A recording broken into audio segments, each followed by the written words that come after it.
Selamat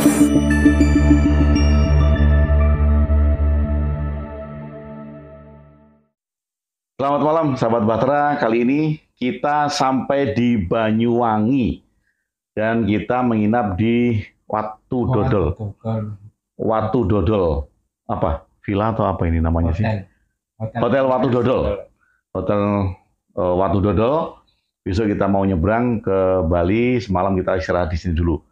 Tadi siang kita sudah bertemu dengan Boni Ong, tapi sudah pulang. Jadi nggak sempat bikin video sama Boni Ong. Tapi malam ini ada sahabat kita di Banyuwangi, Mas Danio. Halo Mas Danio. Halo, sahabat Bahtera. Sama Pak Bendot. Ya. Nah, ini obrolan santai lagi di Banyuwangi karena malam ini kita terpikir untuk mengabadikan momen. Ya, mengabadikan karena setiap saat itu kan momen-momen yang perlu kita rayakan. Maka kita abadikan, ada Mas Danio di Banyuwangi. Masih berkaitan dengan perjalanan dari timur barat ke timur. Barat timur, ya, Pak Ben. Mengembalikan kitab suci. Ya. Dan besok kitab suci akan dikembalikan di mana di daerah Bali. Tunggu videonya karena kita akan mengunjungi daerah-daerah Bali yang masih misterius. Itu kalau diizinkan untuk dibikin video, kan gitu iklannya kan. Kalau memang enggak ya kita nggak akan bikin video di tempat-tempat yang misterius itu Pak Ben ya. Iya. Tapi kalau Banyuwangi ini sendiri kan, karena Mas Danio tinggal di Banyuwangi sudah lama, nah tentu yang tahu daerah sini kan Mas Danio Pak Ben ya. Iya. Katanya banyak dukun Mas Danio, Banyuwangi ya. Benar sekali Pak. Benar sekali. Karena kemarin ada salah satu yang nonton waktu saya bikin video tentang jimat. Tentang jimat, kan keyakinan tentang jimat gitu kan. Terus ada yang komen, sebaiknya saya meneliti dulu, mengobservasi tentang jimat. Seolah-olah itu saya bukan pelaku jimat gitu, saya hanya mengamati jimat gitu. Tapi perlu sahabat-sahabat ketahui semua video-video saya, semua buku-buku saya itu saya buat karena bukan hanya teori yang saya tahu. Karena saya akan menulis, saya akan mengatakan, dan saya akan berbicara tentang apa yang sudah saya alami.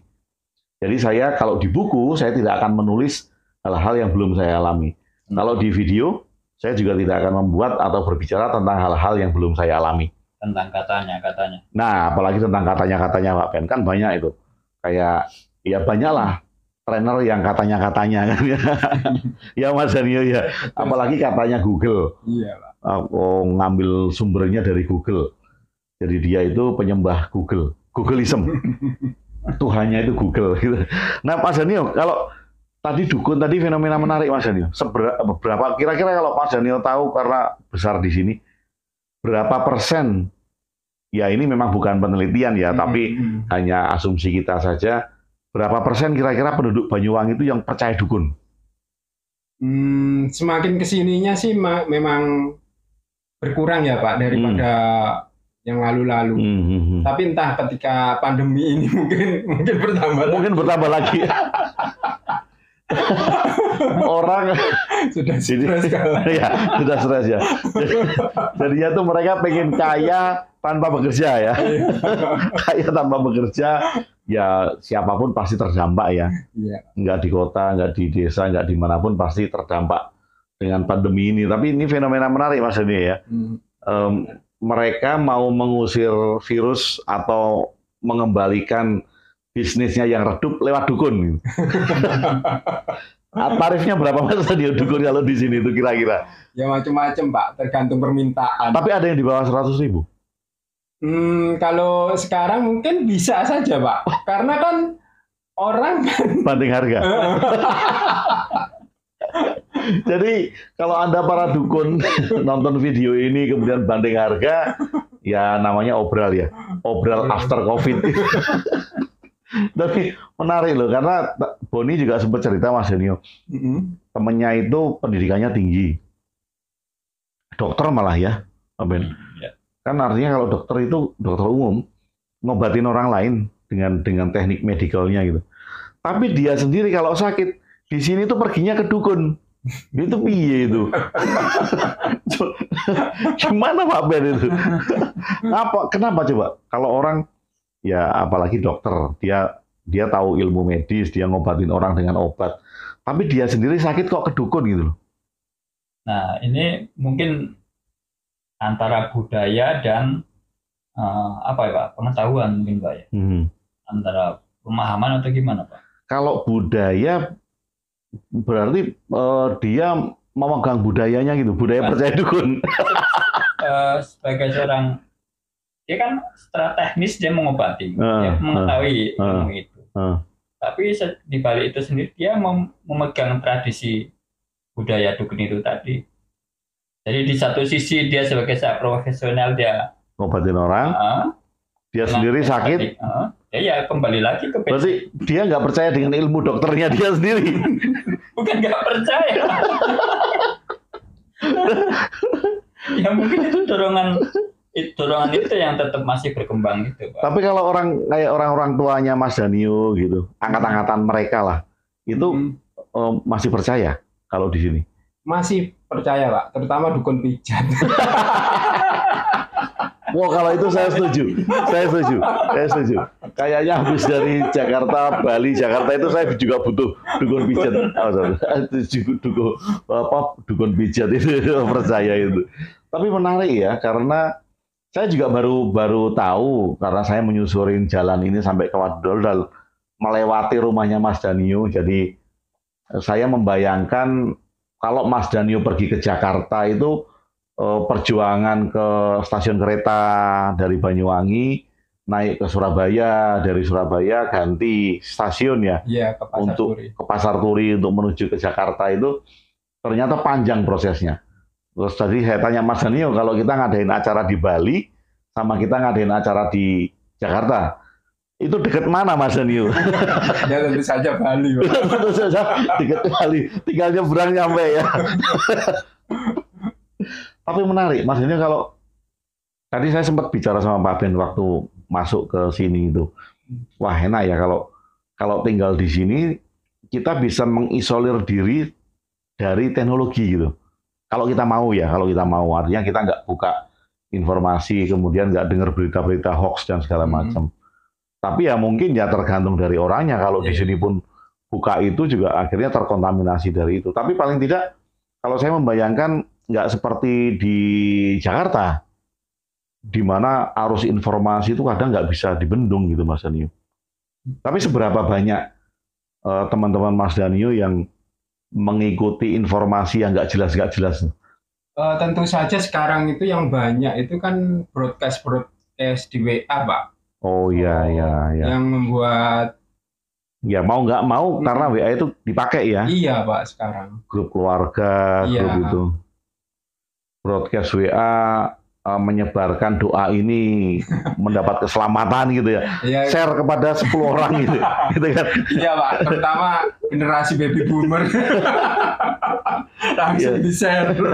Iya makanya. Jadi kadang Tuhan itu udah berbentuk digital sekarang. Tuhannya bisa menjanjikan sesuatu lewat WhatsApp gitu ya. Kalau kehidupan ya sebenarnya kita tidak membandingkan, tetapi karena ada perbedaan ya Mas Danio ya. Ada perbedaan antara orang yang hidup di daerah dengan orang yang hidup di metropolitan gitu ya. Arus informasi itu tentu akan diterima berbeda gitu ya. Walaupun sekali lagi ya ini tergantung dari individu seberapa besar dia bisa memfilter itu. Tetapi perbedaan di mana dia tinggal kira-kira berpengaruh nggak Pak Ben? Saya kira pengaruh juga. Tapi lama-lama era digital ini kan sudah tidak ini lagi Pak, sudah nggak ada batasan lagi kecuali di area blank ya, area yang tidak terjangkau oleh frekuensi gelombang itu. Kalau gitu kira-kira peran Tuhan di era digital itu seperti apa gitu? Atau masih sama kayak dulu gitu? Apalagi kalau kita kembali ke zaman dulu ya, ke zaman Mesir, Yunani gitu kan tentu berkembang kan. Kemudian zaman kita kecil yang belum ada digital gitu, keyakinan kita akan Tuhan atau sosok Tuhan yang melindungi manusia gitu. Nah sekarang era digital ini kira-kira ada pergeseran nggak? Karena kemarin sempat ramai kan tentang Googleism itu, menyembah Google. Jadi kalau kita cari Googleism itu alirannya sudah ada kan. Mereka yang menyembah Google, jadi mereka menganggap Google itu bisa memberikan informasi apa saja. Kalau kita berdoa pada Tuhan, ya Tuhan, di manakah letak watu dodol, Tuhan nggak bisa jawab saat itu juga kan. Tapi kalau kita tanya Google, watu dodol, itu langsung keluar informasinya semua. Gitu. Jadi mereka mendirikan aliran namanya Googleism. Lebih komplit lagi Pak, informasinya Pak. Banyak banget Pak Ben, ya semuanya ada kan. Udah ditawarkan juga fasilitas makan kita di mana. Ya, kita sudah tahu kan. Iya. Kita mau mampir di mana, menunya juga sudah ada. Iya. Jadi penyembah Tuhan Google. Mereka juga sudah mendirikan Google gereja. Jadi mereka pendetanya virtual gitu. Virtual, Google pendetanya. Jadi informasi yang dari Google itu mereka sudah mendirikan itu. Jadi memang aliran baru Googleism. Nah, Mas Danio kalau melihat perkembangan itu yang dikaitkan dengan pencapaian kebahagiaan manusia dengan pergeseran Tuhan, kira-kira gimana Mas Danio? Kalau menurut Mas Danio? Kalau sekarang kan sama dulu kan berbeda sekali ya Pak, kalau pencapaian kebahagiaan manusia. Kalau dulu nggak butuh eksistensi, sekarang butuh sekali yang namanya eksistensi. Dan pendukung-pendukungnya misalnya TikTok, Instagram, Facebook. Itu memadai sekali ya. Jadi kita saling bertemu dengan kelompok satu dan lainnya atau seseorang satu dengan lainnya itu kan dimudahkan sekali pada mudah saat terhubung ya saat ini. Jadi orang yang pengen eksis itu sebenarnya gampang ya maksudnya. Di zaman sekarang fasilitasnya sudah ada ya. Fasilitasnya sudah ada. Kita bikin video yang agak sedikit aneh di TikTok atau Instagram Reel itu pasti ya belum pasti, tetapi ada kemungkinan viralnya banyak ya untuk eksistensi itu. Kalau kita mengembangkan eksistensi terus kemudian mungkin itu artinya bahwa kita dengan mudah akan mendapatkan eksistensi itu. Kira-kira nanti Tuhan di era digital ini punya peran apa ya? Kalau menurut bayangan Mas Danio itu di masa depan gitu. Atau ada perubahan tentang keyakinan akan Tuhan itu sendiri?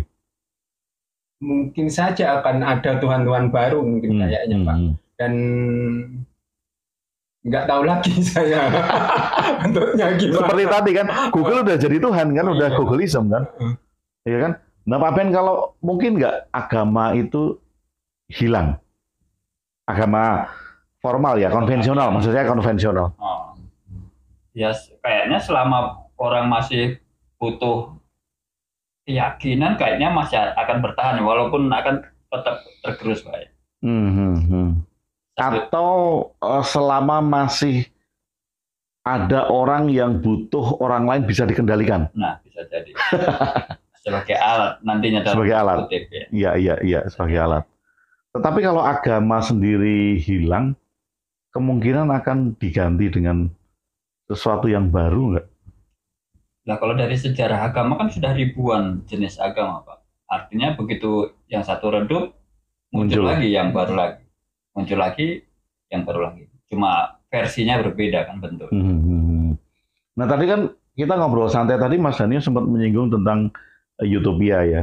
Dan ada utopia paradok kan. Ada utopia dan ada utopia paradok. Itu kalau menurut Mas Danio seperti apa? Tentang utopia itu sendiri, kemudian kalau ada pembandingnya ada utopia paradok gitu.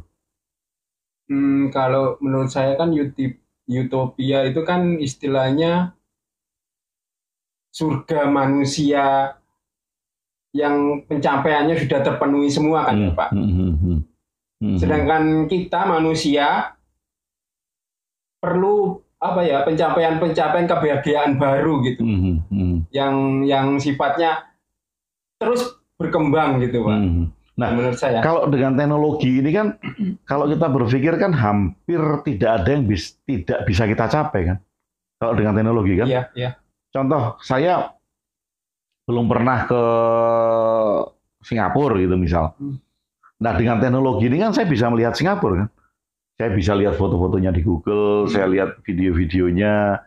Jadi paling tidak saya bisa ke sana walaupun itu hanya imajinasi saya. Jadi teknologi itu menyodorkan kepada saya hal-hal yang belum bisa kita capai gitu.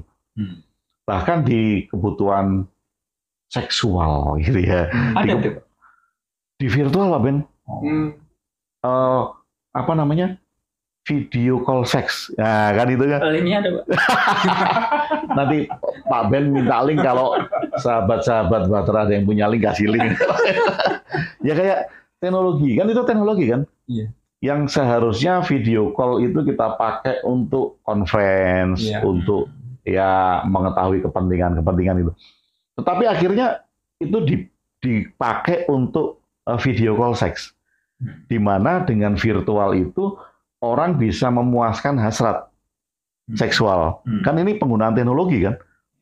Walaupun itu ya kita tidak bicara tentang benar dan salah, ya kan? Bukan tentang itu. Karena bisa jadi besok seks itu virtual. Bisa jadi kan?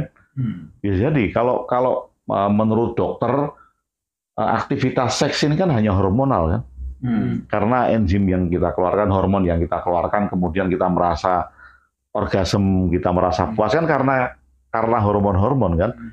Nah siapa tahu kalau di era teknologi yang besok sangat maju, kemudian virtual itu bisa benar-benar men-trigger hormon orgasme kita dan bisa orgasme, bisa puas dengan virtual, ya kan nggak ada benar dan salah orang itu teknologi. Kalau sudah berkembang metaverse itu. Nah, apalagi kalau itu kan, kemudian dunianya sudah mungkin bukan 5D lagi ya, pakai kacamata virtual tapi sudah 10D gitu. Jadi seluruh panca indera kita itu terangsang gitu. Artinya lembaga perkawinan nantinya seperti apa di masa depan? Mungkin hanya klik tombol aja, Pak. jadi mungkin nanti undangan akan berbeda, Pak. Undangan berbeda ya. Dengan nama ini, akun saya, nama ini akan menikah dengan akun ini. Iya. Secara virtual gitu ya. Nah kalau itu ya, kalau saya mikirin gini loh Mas Anyo. Kalau itu dunia virtual atau dunia metaverse ya yang sekarang sedang digembar-gemborkan itu kan. Bahkan ada yang sudah jual tanah di metaverse itu. Kemudian kita punya apa namanya avatar ya, kita bisa membangun avatar kita kan di metaverse. Nah, artinya kan si avatar ini kan dihidupkan kan, tokoh avatar ini kan kita yang memerankan kan, bisa jalan kemana di metaverse itu gitu kan, atau berkomunikasi dengan siapa gitu kan. Kalau zaman saya dulu itu ada film, bukan film, game yang bangun rumah itu apa The Sims ya. Nah itu kan, itu kan sebetulnya kan cikal bakal awal mula kan kita membangun keluarga kan di The Sims itu. Kalau sekarang Roblox gitu ya Pak. Roblox ya, nggak ngikutin. Tapi kalau di The Sims itu kan orang bangun rumah, kemudian berkeluarga kan, dia bisa punya istri, nanti punya anak loh, gitu loh Pak Ben. Berkebun di situ di game itu. Ada simulasi kehidupan ya, betul. Nah ini kalau itu berkembang kan itu bisa seperti real kan. Kalau kemudian kita pakai kacamata virtual dan kita memerankan itu di dalam game kan semuanya jadi tampak real ini ya. Tapi masalah gini Pak, saya membayangkan masih untuk di Barat kemungkinan karena ini hampir sama lah ya tingkat pengetahuan dan pemahaman tentang teknologi hampir sama. Tapi kalau di lingkungan kita ini kan masih ada gap Pak. Sebagai contoh nih, saya ibaratnya nih, saya mewakili kaum tua. Ibaratnya nih. Ibarat ya. Ibarat nih. Berarti tidak benar-benar tua. Benar-benar. Hanya bijaksana saja. Saya membayangkan bahwa misal generasi yang seperti yang saya contohkan tadi, ibaratkan tadi, tidak semuanya memahami teknologi itu. Tapi sementara zaman akan berkembang sedemikian cepat memaksa orang-orang harus menggunakan aplikasi. Kira-kira nasib orang-orang yang saya wakili di dalam hal ini seperti apa nanti? Kira-kira punah, Pak Ben. Punah. Kalau menurut kalau sesuai dengan hukum alam gitu kan, sesuai dengan alam yang sesuatu yang nggak berguna kan akan punah. Berarti ini kalau pelan-pelan dalam kebencanaan nih kalau ada bencana alam, ada bencana sosial, kalau ini bencana teknologi nanti. Bencana teknologi, Pak Ben, betul. Bisa masuk ke bencana teknologi ya. Karena teknologi. Iya, karena kan contoh gini, ada generasi-generasi bapak-bapak kita yang nggak bisa pakai handphone kan? Iya, ada. Ada kan? Ya orang tua saya juga kan. Artinya dia bisa video call kalau kita sudah setting, tinggal cetak gitu kan. Tapi untuk memasukkan rekod nama, kemudian akun, aplikasi kan nggak ngerti kan nunul-nunulnya itu kan. Nah ini kalau mereka tidak menggunakan itu sementara semuanya sudah bergerak menggunakan itu, akhirnya kan mereka tertinggal. Lebih cepat balita-balita saat ini ya Pak? Lebih cepat, Mas Iya, lebih cepat.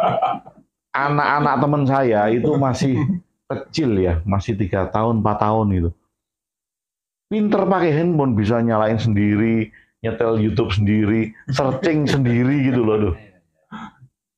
Itu kalau kita berpikir itu, lalu kita melihat metaverse dunia yang virtual yang kita bikin, kita punya avatar, di metaverse kira-kira ada Tuhan nggak?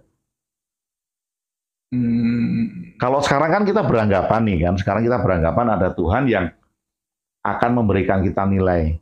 Sekarang ya di kehidupan ini akan memberikan kita nilai, akan memberikan hukuman, akan memberikan pahala, nilai baik buruk itu kemudian diberikan itu.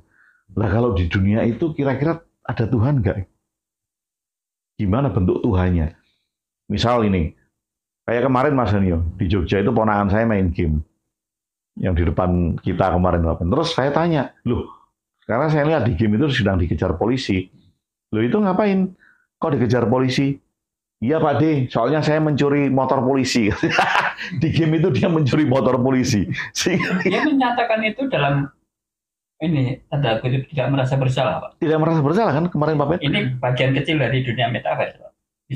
Bisa jadi karena kita bisa melakukan peran ya Mas Danio. Artinya di situ sudah tidak, ketika tanpa disadari dia tidak merasa bersalah, artinya dia tidak belum dalam tanda kutip dikenalkan tentang konsep dosa. Artinya konsep-konsep agama tidak masuk ke dunia metaverse. Nah bisa jadi kan. Kalau kita bisa berperan apa saja gitu dengan apa namanya avatar kita di situ.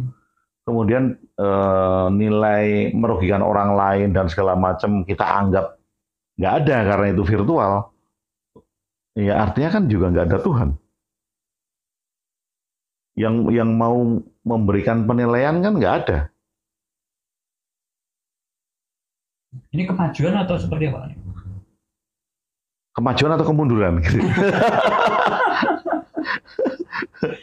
Tapi Pak, ketika kita ada kejahatan avatar ya mungkin Pak, mungkin di dunia virtual dia itu sudah terkenal, sudah apalah istilahnya ya di dunia virtual. Tapi ketika ada seseorang yang mencuri avatar dia dimatikan, itu kan akhirnya dia di dunia nyata nggak bisa apa-apa istilahnya. Dan itu bisa kemungkinan ya? Bisa. Avatar itu dimatikan gitu? Iya. Oh. Dia sudah tidak lagi punya peran lagi di situ? Iya, akhirnya kan nggak punya Mbak Ben. Kalau istilahnya ada kejahatan istilahnya kan kejahatan virtual juga Pak.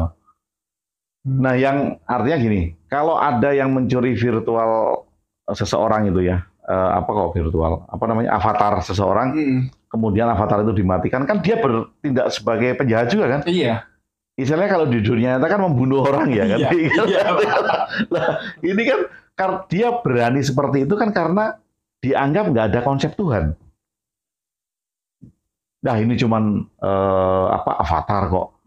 Ah ini cuma dunia virtual kok. Akhirnya dia berbuat seperti itu karena nggak ada konsep Tuhan. Nah kalau di dunia nyata kan karena kita manusia itu masih punya konsep Tuhan, saya katakan konsep Tuhan ya karena Tuhan itu yang membatasi. Bukan Tuhan sebagai sosok, tapi dia merupakan konsep. Nah kalau konsep ini tidak diusung ke dunia virtual, bisa jadi kan hal-hal seperti itu. Saya benci sama avatarnya Mas Danio gitu. Terus di situ saya bikin sekelompok penjahat yang membunuh secara sadis gitu, ditusuk-tusuk gitu di dunia virtual gitu. Nah kita anggap itu game. Jadi kan kita nggak merasa bersalah. Ini kan Makanya itu kemajuan atau kemunduran itu bahaya. Satu sisi mungkin ini ketika kita melihat fenomena masyarakat bagaimana anak-anak kecil, anak-anak remaja tanggung dengan gagahnya ngangkat celurit, ngangkat itu mungkin juga kena tanpa sadar sudah. Apalagi ngangkat senjata, meneriakkan kata-kata suci. Iya, bunuh, kemudian mengatasnamakan, mewakili Tuhan. Nah kalau di dunia metaverse nggak ada Tuhan, nggak ada yang diwakili, Pak Ben. Itu atas nama siapa dia? Tapi memang kayak ini ya Pak, kayak pisau bermata dua ya Pak. Teknologi avatar atau digital itu Pak. Kalau dari satu sisi kita misalnya di dunia nyata kita misalnya dalam artian punya kekurangan tertentu, tapi di dunia virtual kita bisa meluapkan itu semua kan, terus kita terkenal kan positif kan akhirnya Pak. Iya. Dan kalau seperti itu orang akan milih hidup di situ dong Mas ya. Ya bisa jadi. Karena di dunia nyata dia punya banyak kekurangan. Kemudian ketika dia memakai avatar dia, potensinya keluar semua, bahkan kemudian terkenal dia. Akhirnya dia nggak mau hidup di dunia ini kan, ya mengurung diri, hidupnya hanya di dalam teknologi gitu kan. Jadi kalau setiap orang nanti ingin hidup di situ karena dia punya eksistensi yang lebih, jadinya di dunia nyata itu cuman kamar mandi, makan, tempat tidur lagi, setel gitu kan, kamar mandi, makan, tempat tidur lagi, setel, cuma gitu-gitu aja. Tapi secara peradaban nantinya seperti apa Pak kalau orang-orang berperilaku seperti itu? Ya saat ini mungkin masih terpenuhi oleh orang yang belum memasuki dunia metaverse. Ya. Peran petani nantinya kalau orang ini nggak mau mencangkul lagi kan Pak? Iya, mencangkulnya di metaverse. Terus? Dia bikin sawah di situ. Nanti kita minum kapsul konsumsinya. Ya. Kapsul padi gitu, kapsul beras. Bisa jadi. Nah, kalau kita memikirkan semuanya bisa diekstrak. Jadi kita nanti konsumsi sarapannya hanya cukup 1 tetes. Iya, 1 tetes. Suplemen kayak suplemen gitu ya. Tetapi itu mengenyangkan kayak yang dikonsumsi para astronot ya. Ya. Kan mereka nggak membawa beras, nggak membawa sayur gitu kan. Apa teknologi itu nanti kalau memang teknologi untuk suplai makanan itu terkuak gitu ya. Kalau sekarang kan memang belum kan itu. Kalau kemudian itu diproduksi massal untuk umat manusia ya bisa jadi kita nggak keluar-keluar, cuma minum suplemen aja. Cukup misalnya kita butuh karbohidratnya berapa persen. Ya malah bisa dihitung. Jadi nggak melar kayak saya ini, nggak kegemukan kayak saya karena nggak dihitung karbohidratnya. Mungkin manusia akan melakukan evolusi lagi ya Pak, istilahnya dari bentuk badan.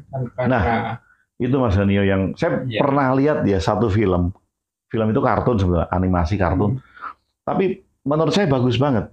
Jadi film itu menunjukkan evolusi manusia. Tadinya di film kartun itu manusianya masih kayak kita, kerja, dia jalan, dia ke kantor dan segala macam. Kemudian dia masuk ke era teknologi. Makin lama tubuhnya makin gendut. Saya lupa belum. Saya pernah nonton juga kan. Akhirnya dia nggak bisa gerak Pak Ben. Dia cuma di kursi aja karena saking gede. Dia masuk ke dunia teknologi cuma gelundung gitu. Nah, tapi soalnya dia kalau mau makan tinggal klik. Dia datang sendiri nyom. Dia masuk lagi ke situ. Gitu. Jadi dia gede banget tubuhnya. Kalau film animasi kartun itu saya lupa nama filmnya apa. Pak, menonton film Pak. Dan dia nggak gerak Pak Ben. Dia cuma membayangkan ini serem ya Pak. Dia cuma gelundung. Tapi dia eksis di dunia digital. Dia eksis. Nah itu yang kalau Mas ini tadi mengatakan evolusi ya. Kalau kita terjebak di sana. Biologis nantinya berevolusinya lama-lama karena dia sudah tidak lagi perlu proses pencernaan, artinya nggak dibutuhkan lagi alat-alat pencernaan. Nanti tidak ada lagi lambung. Jadi kayak langsung keluar gitu. Ya, itu kan kelihatan selama pandemi ini loh, Amin. Ya kan? Pandemi ini kan saya jarang gerak ini karena pandemi dibatasi, keluar rumah juga dibatasi, pekerjaan dari rumah semua. Ini saya naik 15 kilo loh selama pandemi 2 tahun ini. Hanya geludang-geludung. Hanya geludang-geludung tadi. Miring kiri, miring kanan gitu. Coba kalau itu baru 2 tahun. Coba kalau itu 10 tahun, 15 tahun gitu. Sampai terus kayak apa saya coba? Abad ya. Iya ya, jadi geludang-geludung tadi. Ya. Ini kan kalau kita ya karena kita hidup sekarang ya, maksudnya jadi kita kalau membayangkan nanti kita pasti akan membandingkan dengan hal-hal yang kita lihat sekarang kan. Jadi kalau kita melihat sekarang kita beraktivitas seperti ini, kemudian besok mungkin dengan teknologi yang maju, kita pasti akan berpikir, wah kok nggak mungkin gitu ya. Karena kita membandingkan dengan saat ini kan. Iya. Kayak tadi Pak Ben kan ada petani akan kemana, kemudian yang memproduksi makanan akan kemana. Karena kita kan membandingkannya dengan saat ini kan. Nah siapa tahu memang itu nggak dibutuhkan. Kalau Mas Henio tadi bilang kita berevolusi gitu. Kalau sudah nggak makan, tangan kita mungkin jadi pendek gitu ya. Namun kita harus makin mengecil. Karena nggak dipakai buat gerakan. Nah ini, tapi kalau sahabat Bahtera punya pendapat tentang kemajuan, kemudian tentang agama, tentang Tuhan di masa depan, bisa tulis di kolom komentar. Tapi setidaknya kita melihat hal-hal yang lucu. Wacana lah ya. Ya, Ini bukan tentang benar atau salah. Ya, tentang lucu-lucuan, Pak Ben. Tentang kaum geludang. Jadi intinya ini kaum geludang-geludung. Cuman miring kiri, miring kanan gitu. Tapi menarik ya Mas Henio ya, kalau di dunia pencapaian kebahagiaan manusia itu, kemudian kita sudah merasa bisa memenuhi semuanya tentang kebahagiaan.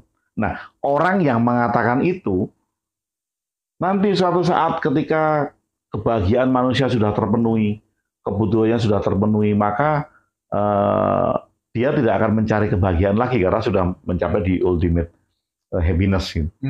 Tapi menurut saya orang yang ngomong seperti itu karena dia membandingkan dengan kondisi sekarang kan, dengan pencapaian dan ukuran-ukuran kebahagiaan yang pernah dia alami. Nah siapa tahu nanti kalau di masa depan itu apa yang dianggap sebagai kebahagiaan bukan seperti sekarang, atau malah berbeda sama sekali. Apa levelnya makin naik lagi, Pak? Kalau saya tidak mengatakan level ya Mas Dani, ya, tapi mengatakan bahwa bentuk yang berbeda. Nah, misalnya kayak gini, kalau dulu pada saat manusia masih nomaden, belum punya koloni, belum membentuk satu nation, kan mereka berpindah-pindah. Kebutuhan rumah tinggal belum? Belum, karena mereka tinggal di gua-gua dan itu selalu berganti-ganti. Nah, kebahagiaan mereka saat itu mungkin mendapatkan makanan untuk keluarga mereka, karena tidak memikirkan tentang rumah. Berbeda dengan orang sekarang gitu kan, karena kita sekarang sudah bertinggal di kelompok-kelompok. Kebahagiaan kita kalau sudah bisa membeli rumah misal.